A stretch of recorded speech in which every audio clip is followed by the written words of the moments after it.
Yo, what's up everybody? Eyecee here, and I'm back with another video. This is my week 4 showdown video between the Dallas Cowboys and the New Orleans Saints.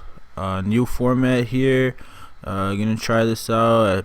I spent a little bit of time on this, extra than the other stuff, so hopefully you guys like it. Let me know in the comments below. Please like, comment, and subscribe. And without further ado, here we go.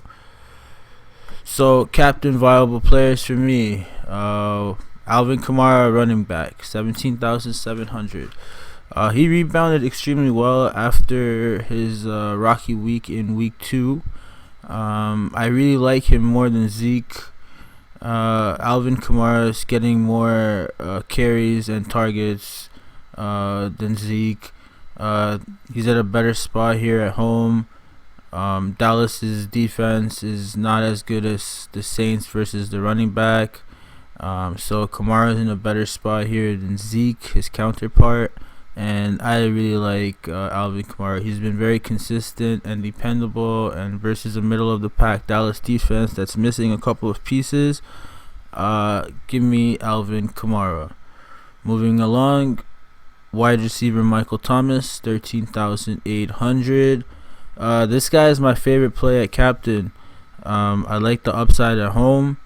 I feel Dallas will try to limit Kamara, and that will force Teddy to defer to Micheal Thomas.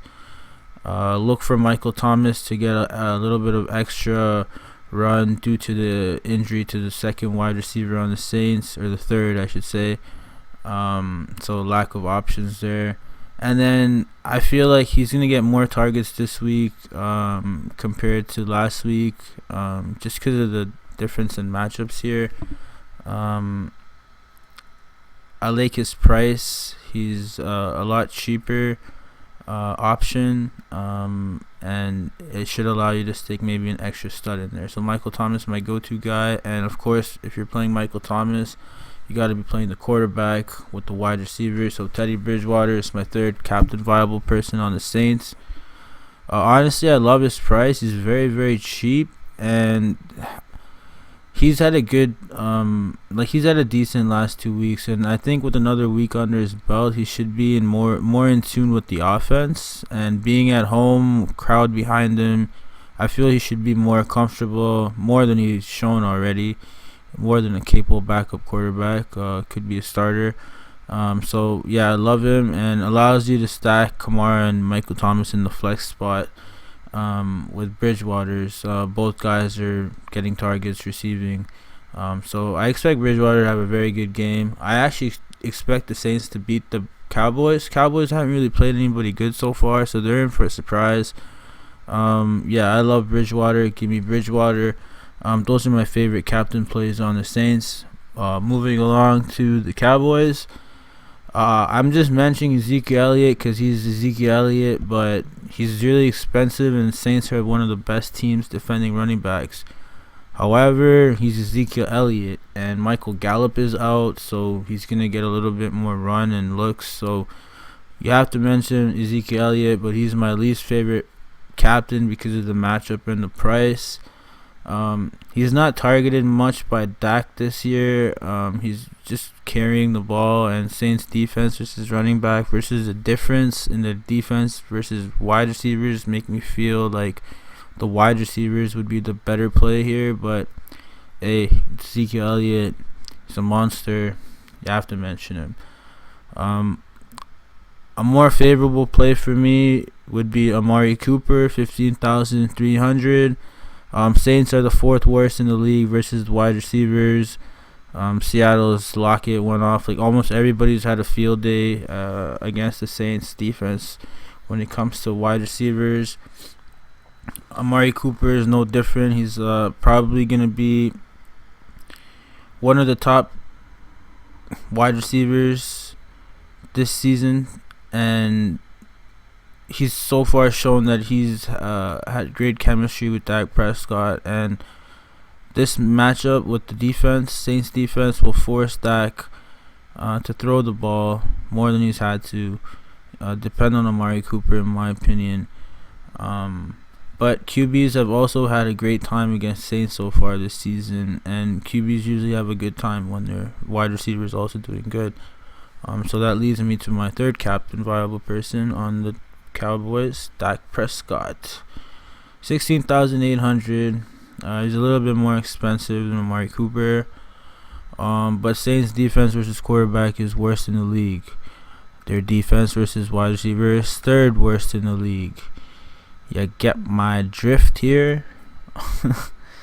I love the potential upside combined with Dak Prescott and the Cowboys' offensive consistency. They've been really consistent, and yeah, man, just the Saints defense versus this position is very bad. And if you got an elite wide receiver in Amari Cooper, then you definitely gotta use that to your advantage, and I know they will.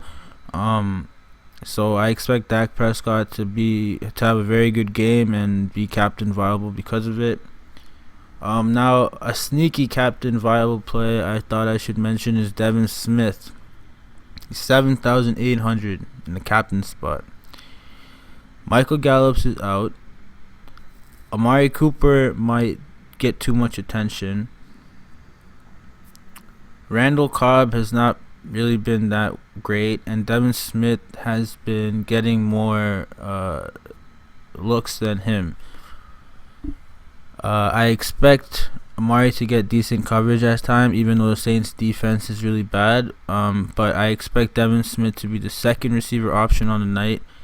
And just playing him at captain allows for you to have more studs and overall a good lineup, especially if Devin Smith, catches a touchdown or two. Definitely should be a top captain choice tomorrow. He's very, very cheap, and he's more than viable. Even though last game was against Miami and all that, he's more than viable. So moving on to flex plays, I'm going to start with the Dallas side just to keep these colors the same. Excuse me. So I'm going to start with the tight end Jason Witten, 5,800. Look, the Cowboys target tight ends 20% of the time. Witten's the go-to tight end. Saints are decent at defending tight ends, but Cowboys have a lot of offensive weapons, and I expect the Cowboys to have to use their tight ends a lot more, especially in red zone areas. And Jason Witten is definitely the go-to guy there. You gotta have some cheap guys, and he's one of the better cheap guys. After that, Brett Maher, the kicker, 3,800. What can I say? You gotta have at least a kicker or a defense used most of the time in a showdown slate. Not most of the time, but more often than not, a kicker is one of the top 6 or 7 fantasy point producers on the night. And I like Brett Maher more than I like the Saints kicker. However, this is a great price, and you're gonna have to pick some cheap guys. So you could also go with both kickers. I don't expect both teams to be extremely efficient with their runs, and kickers should have lots of opportunities to put points on the board. Randle Cobb, I have to mention him. He hasn't had a great start to the season so far, and Devin Smith's getting more targets. But he will be Dallas's lowest owned receiver, and Saints suck versus wide receivers, so you have to consider him, and he's going to be in play. He's going to be probably like 20% owned, but hey, he's a wide receiver. Alright, Saints flex plays. Tight end Jared Cook. He saw reduced targets in week 3, but that was mainly because they were trying to feed Kamara after they kind of flopped on him week 2. So I expect Jared Cook to get increased touches. Dallas is the third worst defense versus tight ends, so it's a great spot for him, especially taking price into consideration and all that. Another person, sorry I forgot to edit this out, is not a tight end, he's a wide receiver. Ginn Jr, 4,200. This guy is the boomer bust NFL player. He either does really good or he does really shit, and he's done really shit 2 weeks in a row.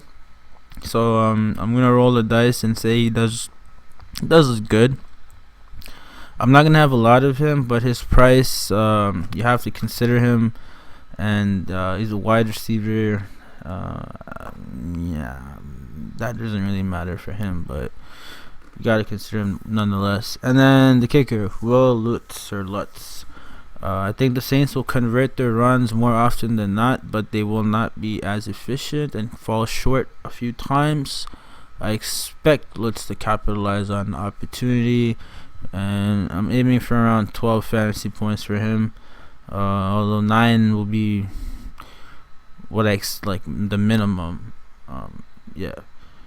So honorable mentions: Saints defense. I like Saints defense more than Cowboys. They're home, and Dallas has played shit teams in defense. I expect the Saints to get to Dak Prescott a few times, and who knows, reaching for the stars like I always do with the defense picks for a fumble or an interception, or dare I say, a touchdown return.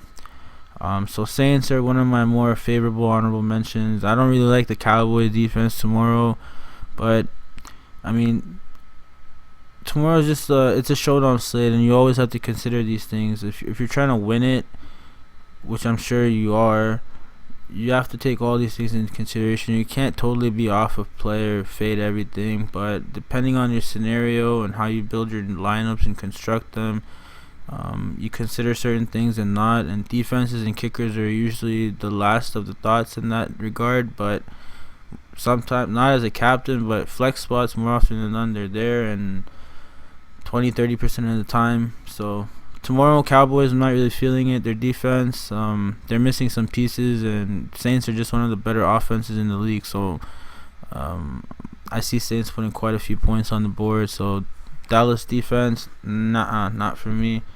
But Tony Pollard on Dallas, he's coming off a good game, albeit versus Miami.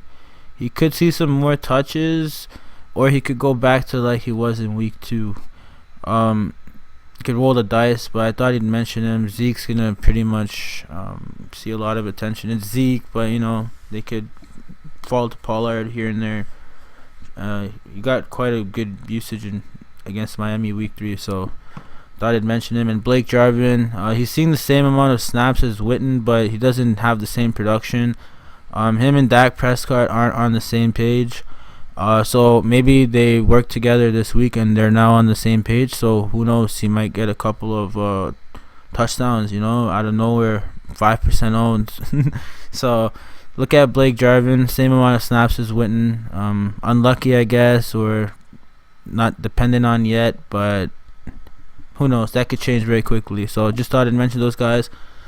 That's it for my videos, my showdown slate. Thank you. If you like this format of the video, please let me know in the comments down below. Best of luck tomorrow, guys, in the main slate, showdown slate.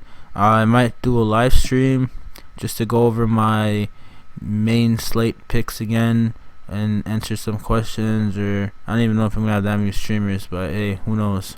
I'll test it out. So yeah, just like, comment, subscribe, please. Helps a lot, and best of luck. Take care. Bye bye.